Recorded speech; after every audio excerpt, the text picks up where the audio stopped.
Nosso papo antagonista de hoje começa quente, cheio de notícia de uma decisão que saiu agora, no fim da tarde dessa segunda-feira, da PGR, a Procuradoria-Geral da República, que pediu então ao STF a prisão de Sérgio Moro. Isso, a vice-procuradora-geral da República, Lindora Araújo, pede que o senador seja condenado, se condenado, né, que caso essa pena seja superior a 4 anos, inclusive, ele tenha o mandato cassado, mas é importante a gente lembrar que, num caso de calúnia, como é essa acusação, né, de que Sérgio Moro deve responder, a condenação máxima é de 2 anos. A Procuradoria-Geral da República, então, denunciou nessa segunda-feira ao STF, ao Supremo Tribunal Federal, o senador Sérgio Moro, do União Brasil, por calúnia contra o ministro Gilmar Mendes. Moro acusou Gilmar Mendes, em um vídeo, de vender habeas corpus. A gente separou esse vídeo, que tem repercutido muito nas redes sociais, e agora mostra para vocês, então, o vídeo de Sérgio Moro fazendo essa acusação aí. Não, isso é fiança, instituto, para comprar um habeas corpus do Gilmar Mendes. Não, tá. Tá aí o vídeo, então, que foi o que culminou toda essa ação, então, inclusive o próprio Gilmar Mendes é quem esteve na PGR, a pedido do próprio Gilmar Mendes, a vice-procuradora, então, está pedindo isso. Lindor afirmou que Moro cometeu crime de calúnia contra o ministro do STF e sugeriu que Gilmar Mendes teria praticado corrupção passiva e pede que ele seja condenado. A magistrada apontou ao atribuir falsamente a prática do crime de corrupção passiva ao ministro do STF, e o senador teria agido com a nítida intenção de macular a imagem e a honra objetiva do ofensivo, foi o que disse nessa decisão Lindor Araújo, que seguiu, dizendo que Sérgio Moro tentou descredibilizar a sua atuação como magistrado da mais alta corte do país. Em caso de condenação, então, vamos acompanhar, né, esse pedido, é claro, da PGR para ver qual o desdobramento dessa denúncia, então, que deve correr agora, então, no Supremo Tribunal Federal. Vamos chamar para cá nosso time para a gente analisar um pouco mais essa notícia dessa segunda-feira. Chega aqui comigo o Carlos Graeb, Duda Teixeira, o Wilson Lima também aqui presente.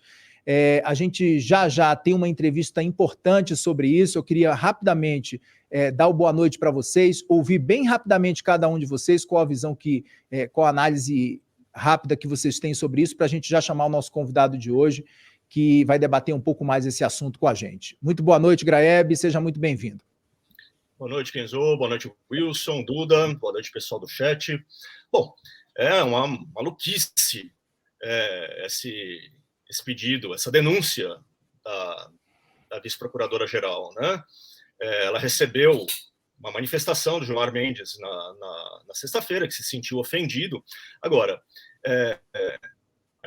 o tom do vídeo é todo de brincadeira, né? Ele não está fazendo um discurso dizendo que o Gilmar Mendes vende sentenças. Claramente, ele está ali recebendo um copo de cerveja na mão, num ambiente aberto. Não tem essa intenção de macular a honra. Nem foi nas redes sociais dele que foi posto o vídeo também. E a ideia de que ele possa perder o mandato por causa disso chega a ser absurda também, né? Então, é uma lástima, né, que a vice-procuradora-geral resolva criar esse factoide jurídico. Para mim, isso é um factoide jurídico. Duda Teixeira, quero te ouvir. Boa noite, Graeb. Boa noite, Wilson. Boa noite, Kenzo. Concordo com o Graeb, é uma maluquice e duas grandes surpresas aí, né? Uma é que Gilmar Mendes é como se fosse um rei impoluto que alguma crítica aí, de repente, vem aí uma ordem de prisão, né? Como se ele fosse uma pessoa que ninguém pudesse dizer qualquer coisa ruim sobre ele, né? O que, obviamente, numa democracia não cabe uma ideia como essa. E a outra é essa sanha de censurar os nossos deputados, né, e senadores, os congressistas. Não vamos esquecer aqui que os nossos congressistas têm a imunidade parlamentar exatamente para que eles possam verbalizar as opiniões livremente, opiniões deles que representam parte da população. Então, concordo totalmente aí com o Graeb, é uma maluquice. Wilson Lima, muito boa noite, seja bem-vindo, Wilson.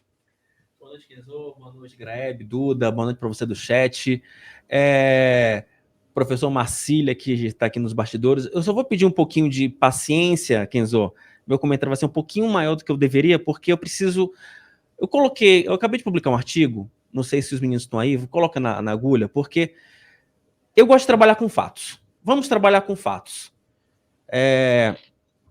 A mesma Lindora Araújo que pediu a prisão do Sérgio Moro foi a mesma Lindora Araújo que passou pano para o Jair Bolsonaro em coisas muito mais graves. Pode subir. Eu gosto de ver as frases, porque as frases são maravilhosas. Para aí, por favor. A Lindora Araújo ignorou o Jair Bolsonaro, por exemplo, quando ele foi acusado de ter associado a vacina de Covid à AIDS, incentivando que várias pessoas não tomassem vacina simplesmente porque ele acha que você vai tomar uma vacina, você vai virar um jacaré ou você vai pegar uma AIDS.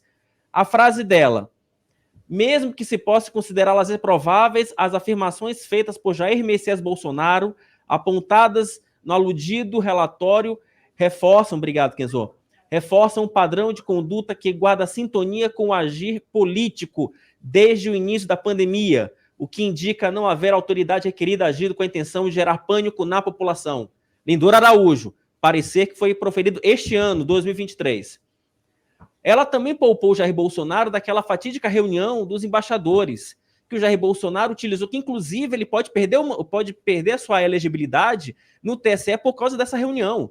O TSE está com a faca no pescoço do Jair Bolsonaro justamente por causa desse fato. Mas a Lindora não, achou que não teve nada demais. Conquanto sejam questionáveis política e administrativamente as manifestações do ex-mandatário, não se divisa do seu conteúdo potencialmente lesivo aos bens jurídicos tutelados pelo direito penal hábil a justificar a adoção de iniciativas persecutórias. Ela também isentou Jair Bolsonaro sobre algumas falas relacionadas ao uso de máscaras e também daquela declaração que o Jair Bolsonaro disse que a pessoa negra que fica lá parada pesando 7 arrobas, uma coisa assim. A Lindora utilizou uma premissa básica, que inclusive eu reforço aqui. As falas presidenciais não constituem mais do que atos característicos de meras críticas ou opiniões. Por que eu estou trazendo todo esse arcabouço aqui, Kenzo? E desculpa por me alongar por isso. Imagina. Porque é o seguinte, gente. Eu vou arrematar com o que o Graeb falou, com o que o nosso Duda falou. Você pedir a prisão de um parlamentar porque ele fez uma brincadeira, uma chacota, é o fim da picada. E, senhores e senhoras, não esqueçam de um detalhe, que é importante que se fale aqui. No próximo semestre, vai haver a recondução do novo PGR. Pode ser o Aras, pode ser a Lindora. E o Lula já sinalizou que não vai utilizar a lista tríplice. Então, esse tipo de manifestação que a Lindora faz é uma bela de uma sinalização para o governo federal, dizendo o seguinte: olha, podem confiar em mim porque eu vou utilizar a mesma postura que eu adotei durante o governo Jair Bolsonaro. É isso do que se trata, senhores. E aí você faz também uma sinalização ao ministro Gilmar Mendes: olha, você pode fazer o que você quiser, você pode se sentir ofendido que a PGR vai bater no peito e vai fazer o que você deseja. O próprio ex-ministro Gilmar Mendes, que inclusive já foi criticado por outro ministro do Supremo, no caso Joaquim Barbosa, quando ele falou no plenário do Supremo: o senhor não está lidando com os capangas de Mato Grosso. A PGR falou alguma coisa naquela época? Não. É uma fala muito mais grave, é uma acusação muito mais grave do que uma acusação jocosa do ex-juiz Sérgio Moro. De novo, não estou dizendo que a fala do Moro é lícita, eu acho que o Moro cometeu uma bela de uma bobagem, fez uma brincadeira indevida. Agora, daí você tem o pedido de prisão da PGR diante desse histórico, é no mínimo brincadeira. Para você que está chegando agora, muito obrigado pela sua audiência. A gente vai mostrar mais uma vez esse vídeo que repercutiu muito nas redes sociais, de Sérgio Moro, então, falando sobre Gilmar Mendes. Vamos ver, então, esse trecho do vídeo. Não, isso é fiança, Instituto, para comprar um habeas corpus do Gilmar Mendes. Não, tá. Tá aí a fala de Sérgio Moro. Vamos chamar para cá, para essa conversa, o advogado André Marcília, advogado constitucionalista, que atua muito nessa área da comunicação e também da internet. Doutor André, muito boa tarde, muito boa noite, seja muito bem-vindo aqui ao Papo Antagonista. Gostaria muito de ouvir o seu posicionamento. Qual a avaliação que o senhor faz desse pedido, então, da Procuradoria-Geral da República se posicionando e pedindo a prisão de Sérgio Moro, caso ele seja condenado nesse caso dessa acusação? Então, muito boa noite, seja bem-vindo. Boa noite, Kenzo, Graeb, Duda, Wilson. Prazer estar aqui com vocês, com todos que nos ouvem e veem. Olha, é bastante chocante a gente perceber o momento em que a gente está. Eu concordo com o Wilson, inclusive que me trouxe aqui um saudosismo ao dizer que põe na agulha. Eu não ouvia essa expressão há tanto tempo, me deu uma saudade dos vinis que, enfim, já se foram há tanto tempo.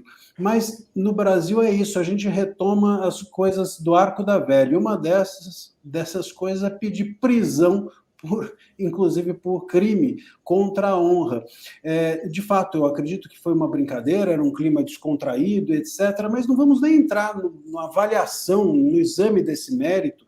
A questão aqui é a movimentação do Estado em torno de algo que se assemelha, de fato, a uma brincadeira. Aliás, nem é uma brincadeira nova, isso se fala há muito tempo. Se você entra nas redes sociais, se você pega as rodinhas por aí, né, existe sempre algum tipo de questionamento sobre o Gilmar Mendes, sobretudo porque ele tem um jeito feroz, um jeito agressivo de se manifestar. Vocês mencionaram algumas falas, a gente tem a famosa fala do Barroso, de que ele fazia conchavos, etc. Esse tipo de coisa é comum, inclusive, não estou dizendo que é certo, que é errado, que é lícito, que é ilícito, mas é comum. Então, claramente, o viés que tem aqui é político. E é muito triste que a gente pegue um suposto crime contra a honra, que é uma ação penal privada, que deve ser representada pela pessoa física. O Gilmar Mendes, se tivesse se sentido ofendido de verdade, poderia ter ido enfim, à justiça comum e não ao ouvido da PGR e tratado isso com sutileza, com discrição, e visse, então, supostamente ou eventualmente, a justiça feita em razão da ofensa que se sentiu tendo. Agora, não. A gente tem aqui um pedido de prisão, uma movimentação da PGR, uma ação privada com 2 anos de prisão, como vocês disseram, de pena máxima. Sem dúvida alguma que a PGR está pensando em chegar a 4 anos com agravantes. Tem agravantes se o crime é cometido contra funcionário público, tem 1/3 a mais de pena, mas, enfim, eles vão tentar chegar nos tais 4 anos para poderem colocar uma espada na garganta do Sérgio Moro. E tudo isso para quê? Para fazer política. Então, isso é que é lamentável. A gente vê, e não é de hoje, há muito tempo, os discursos, né, a palavra, a liberdade de expressão sendo utilizada com uma finalidade meramente política. Isso é o mais lamentável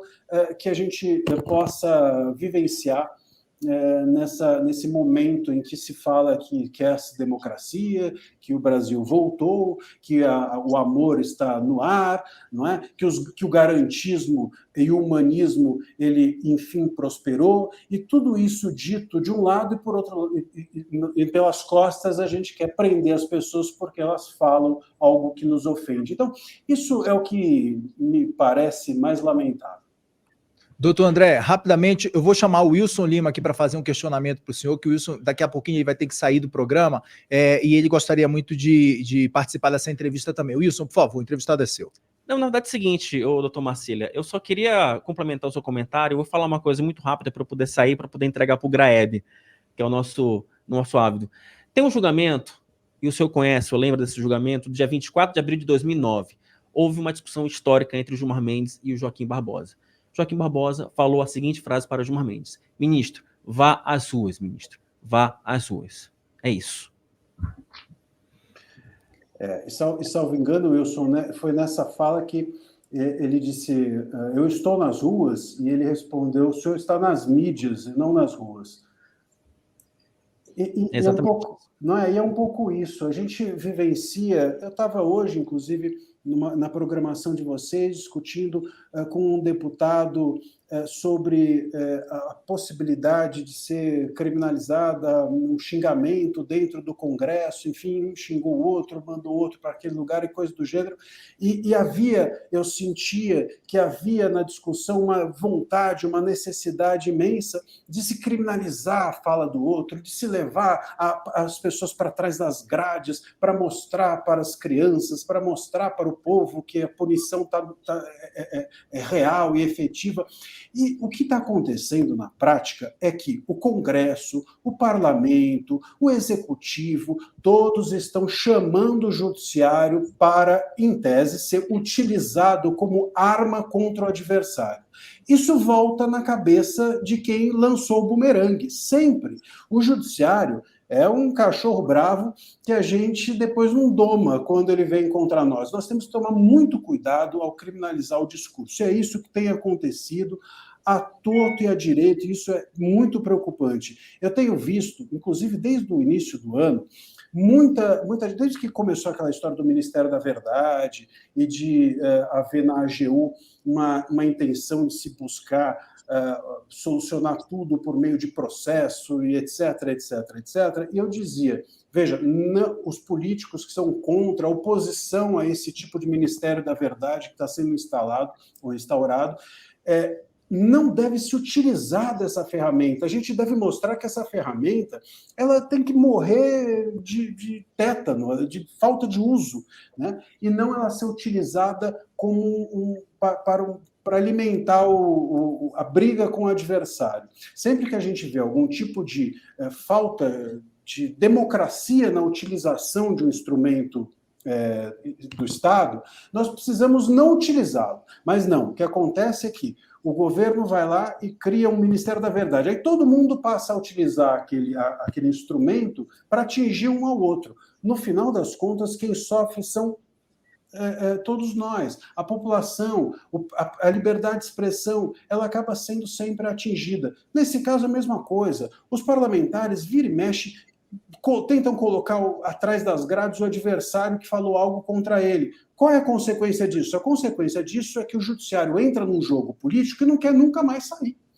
Então, agora, o que a gente está vendo é o resultado disso. O Brasil virou um ringue e um palanque ao mesmo tempo, se é que tem diferença entre uma coisa e outra hoje em dia na nossa democracia, um ringue e um palanque em que a liberdade de expressão é joguete na mão dos políticos, dos juízes, dos governantes. Lamentavelmente, a gente tem muito pouco de jurídico para comentar numa decisão ou numa postura, numa conduta como essa da PGR, alimentada pelo ministro Gilmar Mendes, porque não tem quase nada de jurídico. Se houvesse intenção realmente jurídica, isso estaria agora sutilmente com discrição na mão de um juiz, e não na mão do PGR pedindo prisão de ninguém e tentando caçar mandato de ninguém. Isso é meramente político, não tem nada de jurídico, não tem busca de justiça nenhuma nisso. E, lamentavelmente, o objeto disso tudo é a liberdade de expressão, que parece estar em extinção. Liberdade de expressão, a própria imunidade parlamentar, são coisas que a gente cada vez menos vai dar valor daqui para frente, me parece. Doutor Marcília, o Carlos Graeb também vai participar dessa entrevista. Por favor, Graeb. Marcília, boa noite, tudo bem? Tudo bom, Graeb? Tudo bem. Marcília, eu gostaria de lhe perguntar sobre o que acontece agora. Houve a denúncia, ela vai ser apreciada, vai ter uma distribuição por sorteio lá no STF, ou é possível que, por exemplo, o Alexandre de Moraes, que cuida do inquérito das fake news, receba essa ação diretamente por algum mecanismo? Pois é, Graeb, é um salto ornamental triplo carpado daqueles que também são das antigas, mas eu acredito que é bem possível que isso aconteça. A gente viu recentemente denúncias como essas ocorrerem. Outro dia teve uma denúncia contra um vereador aqui de São Paulo por manifestações nas redes sociais, e o Moraes passou por cima do vereador de São Paulo. Qual é a competência do STF para incluir isso no inquérito das fake news? Mas foi incluído. O inquérito das fake news hoje não é um inquérito só, são 8 inquéritos. Eles são espalhados em ramificações imensas e diversas, e basicamente hoje os inquéritos das fake news tratam de qualquer coisa, culinária, qualquer coisa cabe lá dentro. Pode muito bem acontecer de se compreender que esse tipo de fala do Moro é um ataque à honorabilidade da Suprema Corte, que é uma das razões de se incluir no inquérito, e eles mantenham lá, sob regência do Alexandre de Moraes, essa espada contra o Moro. Mais uma indicação de que, se isso ocorrer, eu não duvido, de que é uma intenção meramente política essa acusação de calúnia contra o senador. Duda Teixeira também... Desculpa, Graeb, desculpa. Não, vai em frente, Quinzô, vai em frente. Tudo bem. O Duda Teixeira também participa da entrevista. Duda. Bom, um comentário, enfim, se é tão importante assim para o ministro do STF a questão da honra, então acho que ele deveria também se comportar com honradez, por exemplo, quando tem que julgar um processo que passa pelo escritório onde trabalha a mulher dele, a Guiomar Mendes, né? O Gilmar, muitas vezes, ele não se declara suspeito e julga esses casos, e aí cria essas suspeitas aí. Mas, Marcília, a minha pergunta é sobre a peça da PGR fala do crime de calúnia, e depois fala que como foi para várias pessoas, então a pena que seria de 2 anos de calúnia dobra, né? E aí que se passar de 4 anos, aí ele deveria ter a perda de mandato. Não é uma matemática aí, porque se você tem 2 e 2 dobra, fica 4, mas não fica mais do que 4, né? Ou faz algum sentido para você essa conta aí da Lindora? Eu não acompanhei exatamente a calculadora dela, mas a gente tem esse inciso, de fato, que na presença de várias pessoas, né, a calúnia pode ser majorada, mas tem outros incisos que também aumentam a possibilidade da pena em razão de ser um crime cometido contra funcionário público ou em razão das funções que ele ocupa ou que ele exerce. Então, sempre tem uma forma de você chegar, ampliar esses 4 e chegar em outros mais anos de pena máxima. Posso fazer uma observação, Marcelo? Eu fui ler o artigo agora há pouco. Então, na verdade, são 4 agravantes que ela menciona. A idade do Gilmar Mendes, mais de 60 anos. Também. O fato dele ser funcionário público, o fato de ser na presença de várias pessoas, e daí o último diz respeito à divulgação da suposta calúnia na internet. E só isso já triplica, né, a pena máxima. Então, quer dizer, na verdade, ele poderia ter uma pena máxima de 6 anos. Eu fiquei muito intrigado também com essa ideia de que poderia ter uma pena de 4 anos, eu fui ver. Então, se ele for condenado pelo fato de ter sido postado vídeo na internet e tudo mais, eventualmente se poderia chegar até a 6 anos. E ainda tem as outras agravantes. Então, realmente, estão querendo botar o homem na cadeia por uma década. É isso mesmo, Graeb. Quando esse artigo, que eu acho que é o 141 do Código Penal, ele menciona que existe, se o crime é divulgado, né, pelas redes sociais, inclusive essa menção, ele pode ser triplicado, a pena máxima pode ser triplicada, né? Enfim, e faz sentido para o legislador isso, porque é a intenção, ou compreende-se nisso a intenção de quem calunia, de fazer com que aquilo se multiplique, com que aquilo tenha uma divulgação mais ampla do que verdadeiramente teve. Agora, veja, a divulgação disso em redes sociais significa você ter divulgado, né? Porque é justamente a tua intenção de fazer com que o cometimento daquele crime se multiplique, né? Então, vamos pensar, eu cometo um delito, esse delito ele vai para as redes sociais, independente da minha vontade, é de se discutir, e muito, se isso é por si um fator para se majorar, porque não houve intenção em quem cometeu aquele crime de fazer com que isso fosse divulgado dessa forma. E me parece que foi o caso. Agora, o que me espanta é justamente que nós estamos aqui lidando com pessoas que defendem exatamente que a prisão não deve ser aplicada para supérfluos, que a insignificância de alguns crimes não deve ser alimentada. Nós estamos tratando de crimes contra a honra que são relativamente comuns. Isso acontece todo dia, toda hora, em primeira instância, e ninguém pensa em prender ninguém em razão disso, né? Mas a nossa Suprema Corte, se entrar nessa toada, a gente vai ter, com certeza, uma jurisprudência de cima para baixo criada de muito, muito complicada. A gente estava até ontem dizendo que não havia intenção de se prender as pessoas por crimes menores, e agora a gente passa de cima para baixo a acreditar que crimes resultantes da fala, do discurso, da expressão de alguém merecem não só prisão, mas uma prisão, como você bem disse, Greve, de uma década. Se pensar, inclusive, nas consequências desse tipo de atitude da PGR. Doutor André Marcília participou com a gente aqui do nosso Papo Antagonista. Doutor Marcília, muitíssimo obrigado pela participação conosco. Portas abertas, sempre que tiver oportunidade, volte mais vezes aqui no nosso Papo. Sempre um prazer, um abraço a todos e aos espectadores de vocês. Boa noite. Tchau, Marcília. Boa noite, obrigado.